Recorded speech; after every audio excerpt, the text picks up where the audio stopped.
लुटेरी बीवी। नीता का परिवार उसकी शादी कराना चाहता है, पर नीता को अपने बॉयफ्रेंड से ही शादी करनी होती है, जिसके लिए परिवार तैयार नहीं होता। इन्हीं सब उलझनों के बीच नीता के पापा उसकी मर्जी के खिलाफ राघव और नीता की शादी करा देते हैं। शादी ਤਾਂ ਤੁਸੀਂ ਮੇਰੀ ਕਰਾ ਦਿੱਤਾ, ਹੁਣ मैं भी देखदी ਆਂ ਇਹ परिवार खुश किवें रहंदा है।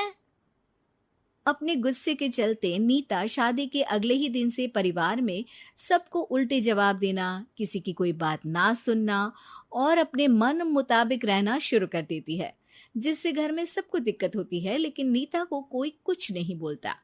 एक दिन सास नीता के पास आती है। बहू, की गल तुसी किवें नाल या किसी गल से नाराज हो?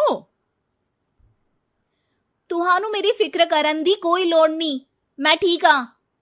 ऐसा बोल नीता वहां से चली जाती है, पर सास की बात उसके मन में रह जाती है। शादी के अगले दिन से ही मैं सब दे नाल किन्ना औखा बिहेव किता, फिर भी आ मेरे तो इन्ने प्यार नाल गल किवें कर सकदी आ। मानू नफरत करनी नहीं आउंदी, ऐस करके वो सोचती आ कि एक ना एक दिन तुम्हारा गुस्सा भी खत्म हो जाऊगा। यह कदे नहीं हो सकता। इससे पहले राघव कुछ बोलता, नीता का मोबाइल बजने लगता है, जिस पर राघव वहां से चला जाता है और नीता फोन पर बात करने लगती है। जिसके बाद अगले दिन से नीता की जैसे ही आत्मा बदल गई हो, वो बिना किसी के बोले घर के सारे काम कर देती है। उसकी ऐसी काया पलट देख राघव और उसकी माँ हैरान रह जाते हैं। बहू, तबियत शबियत ता ठीक सी?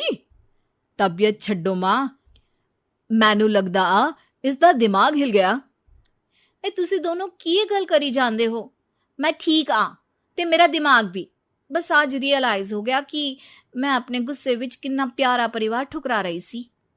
नीता की बात सुनकर सब बहुत खुश होते हैं और अब नीता सास की सेवा से लेकर पति की हर बात मानने लगती है, जिसकी वजह से कुछ ही समय में घर की सारी भाग दौड़ उसके हाथों में आ जाती है। उसी के साथ सास और राघव भी हर काम के लिए नीता पर ही डिपेंड हो जाते हैं। नीता, मेरा लैपटॉप किथे आ? बहू, मेरी दवाइयां। अब नीता अच्छी पत्नी और सर्वगुण संपन्न बहू बन गई होती है और इसी तरह विश्वास जीतते हुए एक दिन तिजोरी की चाबियां भी उसके हाथ में आ जाती है। ऐ हुई ना गल, हुन आएगा जिंदगी विच स्वाद। तिजोरी की चाबियां हाथ में आती ही नीता एक रात सास और पति के सोते ही सारे गहने और कैश लेकर घर छोड़ अपने बॉयफ्रेंड के पास चली जाती है।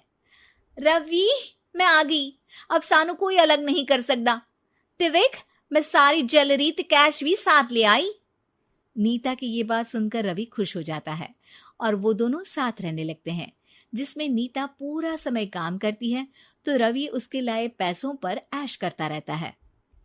मैं तेरे तो प्यार कर दिया ता करके ससुराल छड़ाई, और एक तू आ जो पैसों दे आगे कुछ भी नहीं देखदा। ओ महारानी, अपने काम तो काम रख, मेरे ते जुबान लड़ान दी जरूरत नहीं, वरना इस घर तो बाहर कर देना है।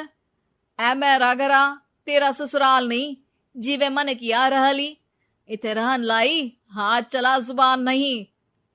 रवि की बातें सुन नीता के सिर पर जैसे आसमान ही टूट जाता है। एक तेरे करके मैंने अपने मां पियो नाल उस भले चंगे ससुराल नु भी धोखा दिता, ते तू छड्ड परे, मेरी ही गलती आ। जे आखा उत्थे तेरे प्यार दा पर्दा डाल, उस दिन फोन ते तेरी गल्ला विच आ गई।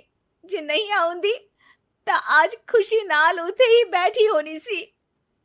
ए भाषण उन्ना दियो जिससे इसका फर्क पड़े, मेरे कॉल नौटंकी नहीं। रवि वहां से चला जाता है और नीता रोती पछताती वहीं बैठ जाती है। हाय रब्बा, ए मैं की कर दिता, उस घर विच भी वापस नहीं जा सकती। एक ता घर छोड़ा, नाल चोरी भी की, कोई मेहणु माफ नहीं करूंगा। घर कैसे वापस जाए, इसी डर से नीता रवि का घर छोड़ नहीं सकती। इसी तरह दिन बीतते हैं और उन्हीं के साथ हालात बद से बदतर होते जाते हैं। अब रवि पैसों और अपनी मनमानी के लिए नीता के साथ मारपीट भी शुरू कर देता है, जिससे परेशान होकर एक दिन नीता उसे छोड़ अपने ससुराल वापस आ जाती है। जिसे वहां देख राघव गुस्से से लाल हो जाता है। हुन इथे की लेना या हमारी जिंदगी के साथ घर ता तू पहले ही बर्बाद कर गई सी। जान दिया, मेरी गलती माफी लायक नहीं। मैं कमली सी उस ढोंगी नु सच्चा प्यार दे इस सच्चे प्यार नु बोझ समझती बैठी। मैनू माफ कर दो। जे मेरी नू रानी समझ गई आ कि उस तो गलती हुई आ, फिर किस बात का रुसना मनाना। केड़ी नू रानी? रानी बोलन जोगा इसने केड़े झंडे गाड़ दिए? मां याद कर, तेरे घर विच चोरी कर बहू ते पत्नी सब रिश्ते तोड़ भाग गई सी। और फिर की मानता रहिया, गलती हो गई सी। एक गलती ता रब भी माफ कर दीता ते तू और मैं ता सिर्फ इंसान ही आ। माफ कर दे, मैं बोल रही आ ये दोबारा कदी कोई गलती नहीं करेगी। इसदा नहीं ता मेरा ही भरोसा कर ले। ठीक आ, जिवे तुहानू ठीक लगे, पर इसे बोल दे मेरे कोलो कोई उम्मीद ना रखे। तुसी जीवे कहोगे। अब सास हर रोज राघव को मनाने की कोई ना कोई नई तिकड़म बताकर नीता को उसके पास भेजती रहती है, जिससे कुछ समय बाद नीता का पछतावा और कोशिशें देखकर राघव भी उसे माफ कर देता है।